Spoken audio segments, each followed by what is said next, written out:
Hello everyone. Welcome back to English Stories for Beginners. I'm so happy to see you here today. Do you want to practice speaking English more naturally? Here, stories become your teacher. We use the shadowing technique. Listen carefully, then repeat after me, just like my shadow. Copy my voice, my speed, and my feeling. This will train your brain to think in English, rather than translating. Today's story is called My Day Without a Phone. It is full of simple sentences, clear pronunciation, and real-life conversations you can use every day. Stay until the end, and you will feel your English grow step by step. Are you ready? Let's begin.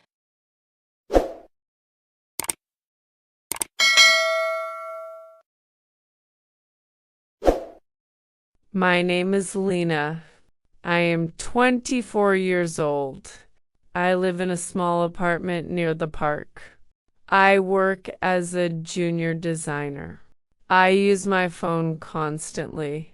Last night my phone felt heavy in my hand. My eyes were tired. My mind was noisy. I scrolled without thinking. Minutes became hours. I looked at the clock. It was a.m. I whispered, "Enough." I turned off my phone. I put it in a drawer. I said, "Tomorrow I will spend one day without a phone." I was afraid, but I was also excited. I wanted to focus. I wanted to meet the world with my eyes, not a screen. The sun touched my curtain. Birds sang softly. The room was quiet. No alarm. No notifications. I looked for my phone. My hand moved by habit. The drawer stayed closed. I smiled. "This is a test," I said. I made tea.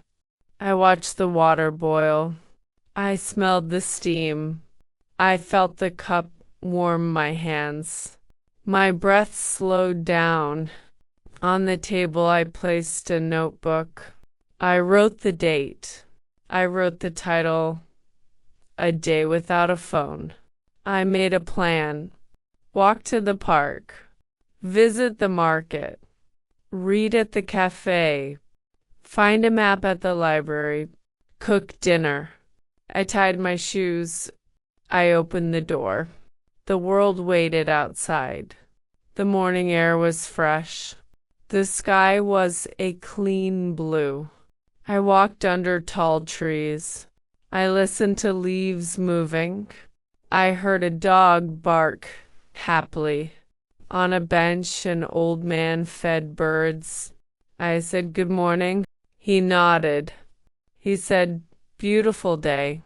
"Yes," I said. Very quiet. I sat at the end of the bench. No music. No podcast. Just the city breathing. A girl ran past with her father. She laughed. Her laughter jumped like sunshine. I took a deep breath. I felt space in my mind. I felt lightness in my chest. I felt here. I walked to the weekend market. Stalls lined the street. Tomatoes, peaches, fresh bread, flowers in bright buckets. A woman waved. "Free sample?" I tasted a slice of peach. It was soft and sweet. "Delicious," I said. She smiled. "Would you like a bag?" "Yes, please." 2 peaches and 1 loaf of bread. I paid in cash. Coins and a few bills. She laughed kindly. "You did great." At the flower stand I chose small daisies.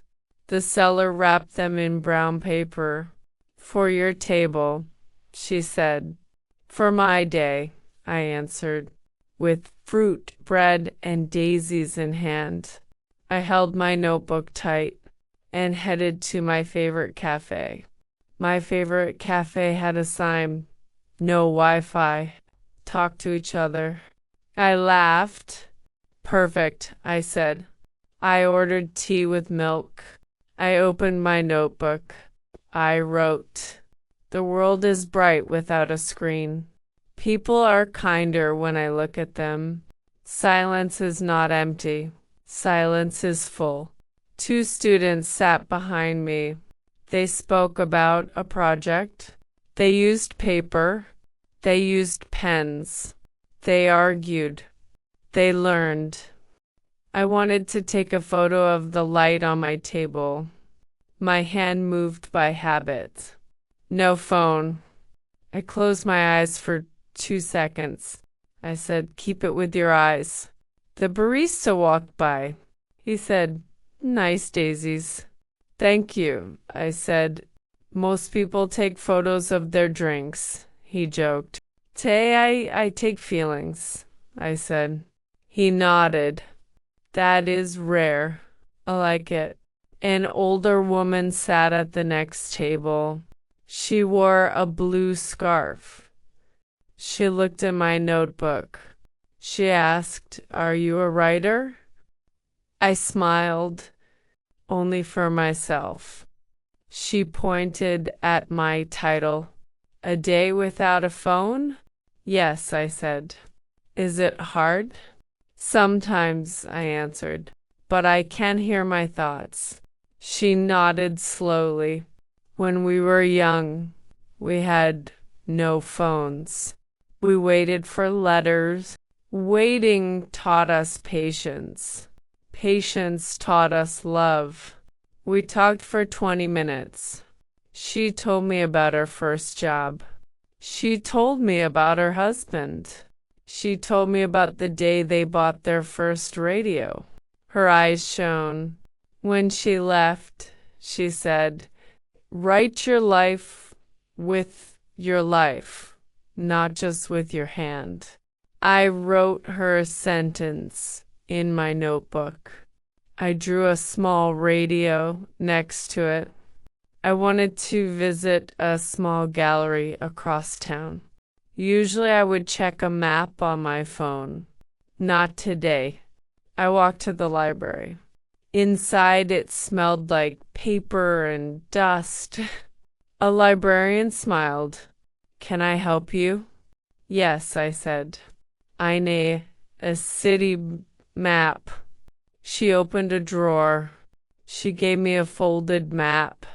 "Old school," she said. I laughed. "Very." I traced a line with my finger from the library to the gallery. Turn left at the fountain. Cross 2 blocks. Walk past the bakery. I folded the map carefully. I thanked the librarian. She said maps are like stories. They take you somewhere if you follow the lines. I followed the line. 1 left turn, 2 blocks, then a construction site. The sidewalk was closed. No phone. No fast answers. Just me and the map. I asked a woman with a yellow bag, "Excuse me, which way to Birch Street?" She said, "Go around the block. Turn right at the bookstore. You'll see a mural of a whale. The gallery's next to it." "Thank you," I said. She added, "The whale has stars in its belly. Don't miss it." "I won't," I smiled. I walked. I found the bookstore. I found the whale mural. Blue paint. Silver stars. I stood still. It felt like the ocean was breathing. The gallery was small and quiet. Paintings lined white walls. A man behind the desk said, "Welcome." I nodded. "Thank you." One painting stopped me. A window. Cup of tea. A slice of afternoon light on a wooden table.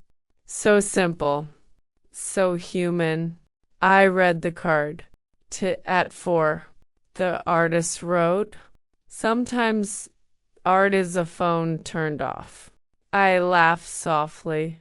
"Exactly," I whispered. The man behind the desk walked over. "Do you like it?"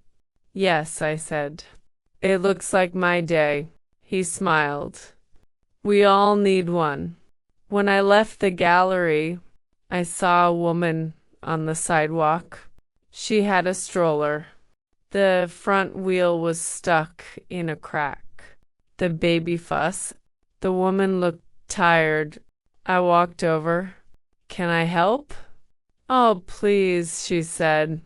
We lifted the stroller together. The wheel came free. The baby calmed down. "Thank you," she said. "No problem," I said. She added, "Everyone is looking at phones these days. You are looking at people. That's rare." I felt my cheeks warm. I said, "Today is a practice day." Back home, I climbed the stairs. On the second floor, I met Mrs. Alvarez, my neighbor. She carried a heavy grocery bag. I said, "Can I help you?" She smiled with relief. "Yes, dear. Thank you." We walked together to her door. Inside, the room smelled like cinnamon.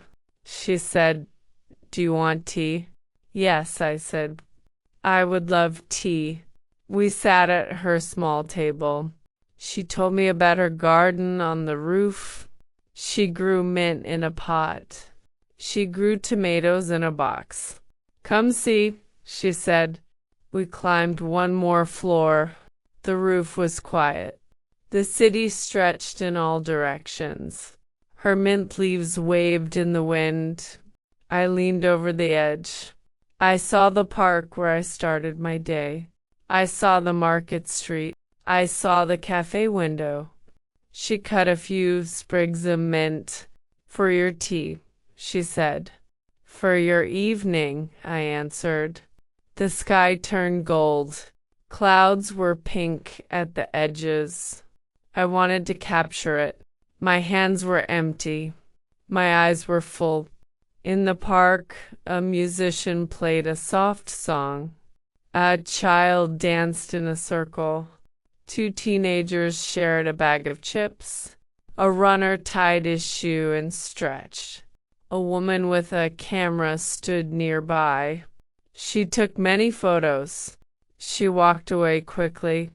I stayed until the color faded. On the way home, I heard a voice, "Help." A bicycle lay on the sidewalk. A boy held his knee. It bled a little. He looked 12. I ran over. "Are you okay?" "It hurts," he said. "Can I call someone for you?" "My mom," he said. I waved to a man walking his dog. "Excuse me, can we use your phone?" He came quickly. "Of course." The boy gave his mom's number. I spoke to her. "Your son fell near Elm Street. He is okay, but his knee is cut." "I'm coming," she said. We waited together on the curb. I gave the boy a tissue. We breathed slowly. His mother arrived in 8 minutes. She hugged him. She thanked us. The man waved and left. I waved too. At my desk, I opened my drawer. My phone slept inside. I touched it. I did not turn it on. I wrote the last page of the day. What I lost today. Noise.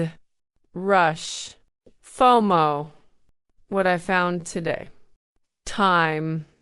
Taste. Kindness. Myself. I taped a small label inside the drawer. Open for silence. I turned off the lamp. The room was soft and dark. I lay in bed.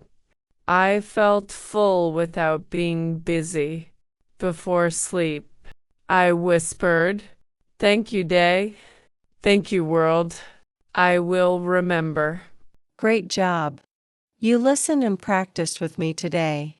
Every sentence you spoke made your English stronger. This story, My Day Without a Phone, reminds us that life is not only on a screen. It's in people, places, and small moments. And for you, shadowing can make your English more natural step by step. If you enjoyed this video, please like it, share it with your friends. Subscribe to English Stories for Beginners for more practice. Turn on the notification bell so you never miss a new story. Remember, one page, one story, one step, your English will grow. See you in the next video.